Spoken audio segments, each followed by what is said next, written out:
कहते हैं कि हम इंसानों की क्यूरियोसिटी का कोई अंत नहीं होता। हम अपने भविष्य के बारे में जानने के लिए हमेशा कोशिश करते रहते हैं और साइंस हमें इसके बारे में जानने के लिए काबिल भी बनाती है। हमें पता है कि साल 2029 में एस्ट्रॉयड एपोफिस धरती के पास से गुजरने वाला है। हमें ये भी पता है कि साल 2100 तक धरती के पॉपुलेशन में बहुत बड़ा ड्रॉप आने वाला है। शायद आपने सुना होगा कि अगले करीब 15,000 साल में सहारा डेजर्ट के ग्रीन होने की पॉसिबिलिटीज जताई जा रही है। और आपको ये भी पता होगा कि अगले करीब 540 करोड़ सालों में हमारे सूरज में सुपरनोवा एक्सप्लोजन हो जाएगा। लेकिन क्या आप बता सकते हैं कि अगले कुछ गूगलप्लेक्स ईयर में क्या होगा?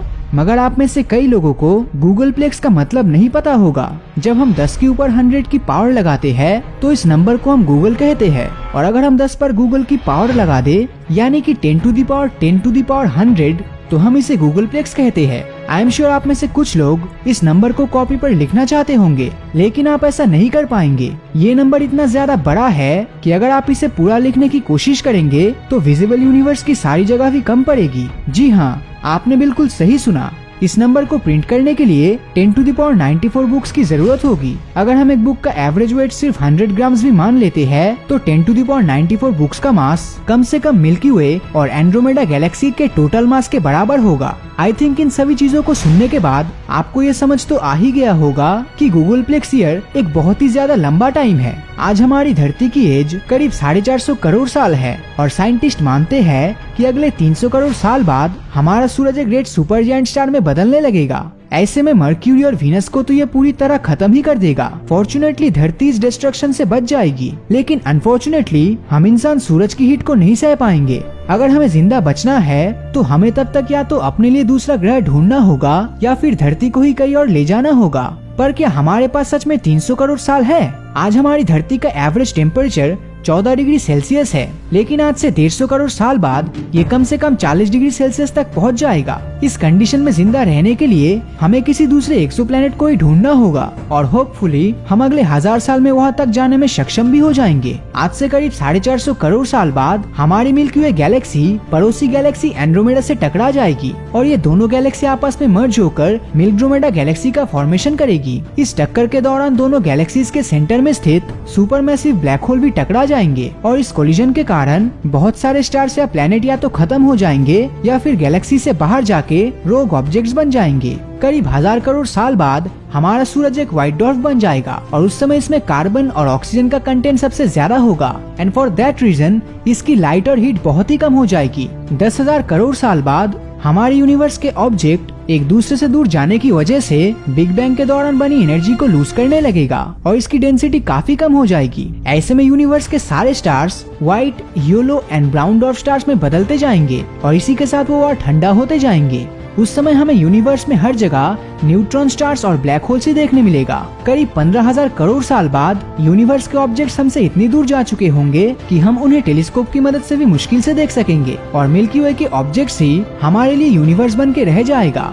कुछ 1 या 2 लाख करोड़ साल बाद यूनिवर्स में हाइड्रोजन और हीलियम का कंटेंट खत्म होने की कगार पर आ जाएगा और स्टार्स की चमक हमारे घर के बल्ब की तरह बचेगी। साइंटिस्ट का मानना है कि आज से 10 टू दी पावर 14 साल के बाद यूनिवर्स में कोई भी स्टार नहीं चमकेगा। 10 टू दी पावर 15 सालों के बाद प्लैनेट्स और स्टार्स के बीच का ग्रेविटेशनल फोर्स खत्म हो जाएगा और प्लैनेट्स अपनी ऑर्बिट से निकलकर यूनिवर्स में फ्रीली मूव करने लगेंगे और करीब 10 टू दी पावर 20 साल के बाद ये सारे ऑब्जेक्ट धीरे धीरे ब्लैक होल्स के अंदर समाने लगेगा। लेकिन उसके पहले थोड़ा रुक जाइए क्योंकि भविष्य का सिलसिला अभी खत्म नहीं हुआ है, क्योंकि साइंटिस्ट मानते हैं कि प्रोटॉन यानी कि पॉजिटिव पार्टिकल का minimum decay period 10 to the power 32 years होता है और इस समय के बाद हमारे यूनिवर्स के बचे हुए स्टार्स और प्लैनेट्स भी खत्म हो जाएंगे और हर तरफ सिर्फ ब्लैक होल ही बचेंगे। लेकिन ये ब्लैक होल्स आखिर कब तक सरवाइव कर पाएंगे? 10 टू दी पावर 100 सालों के बाद ये ब्लैक होल्स भी हॉकिंग रेडिएशन का शिकार होकर इवेपोरेट हो जाएंगे और यूनिवर्स में लगभग कुछ भी नहीं बचेगा।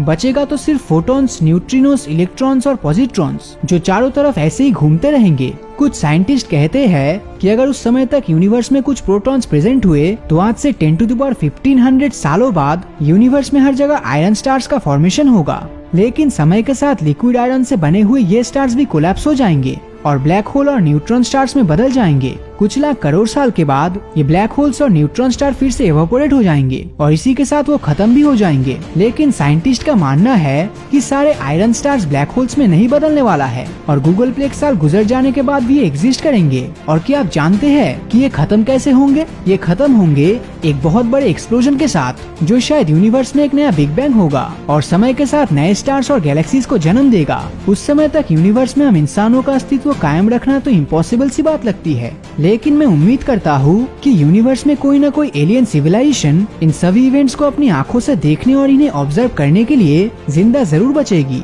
वैसे आप इसके बारे में क्या सोचते हैं? हमें कमेंट करके जरूर बताएं। और अगर ये वीडियो आपको अच्छा लगा हो तो इस वीडियो को लाइक और अपने दोस्तों के साथ शेयर करना मत भूलना। और जिन लोगों ने अभी तक हमारे फेसबुक पेज को फॉलो नहीं किया है, वो वीडियो के ऊपर दिए गए फॉलो बटन को क्लिक कर दीजिए, ताकि जब भी कोई नया वीडियो अपलोड होगा उसका नोटिफिकेशन आप तक सबसे पहले पहुंचेगा। तो मिलता हूँ आपसे अगले वीडियो में, और हमेशा की तरह थैंक्स फॉर वॉचिंग।